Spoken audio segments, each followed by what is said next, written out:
Hello friends, welcome to GenZ mom wifes by Geetanjali. बाळाची काळजी घेताय ना, हा प्रश्न मी नाही विचारणार. स्वतःची काळजी घेताय ना, हा प्रश्न मी नक्की विचारेल. कारण मला एक अनुभव तुमच्याशी शेअर करायचा आहे. काही दिवसांपासून मी थोडी आजारी होती, सर्दी, खोकला, ताप, थंडी.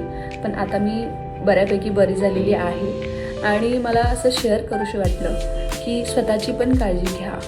आपण बाळाची काळजी घेतोय का, बाळाची काळजी घ्या, असे सल्ले आपल्याला फार ऐकायला मिळतात. पण मला नाही वाटत की एका आईला बाळाची काळजी घे असं सांगायची गरज पडते. आई असते आणि आपल्यालाही कळतं. आई झाल्यावरच आपल्याला कळतं की आपल्या आईने सुद्धा आपली किती काळजी. आणि हो, आजारी असताना मी माझ्या बाळाला जवळ घेण्यापूर्वी हँड सॅनिटायझर, मास्क कंपल्सरी वापरायचे. त्याच्यामुळे थँक गॉड ती सेफ आहे. तिला काहीही झालेलं नाही, ना सर्दी, ना खोकला, ना ताप. She has better immunity than me.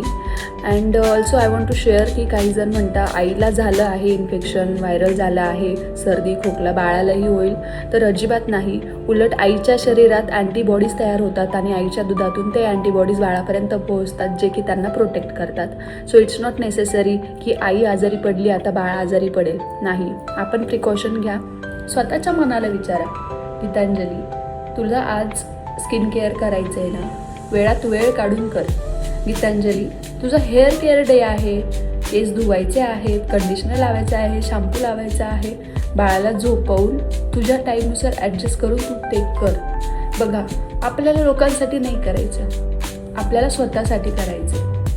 We are also self obsessed. आपण आई झालो, वेडे नाही झालो आहे. त्यामुळे स्वतःला हेअर केअर करा, स्किन केअर करा आणि मनाला आनंदी, हॅपी ठेवा. अल्टिमेटली बाळही तुमचं आनंदी राहील जर तुम्ही आनंदी असाल. Thank you so much.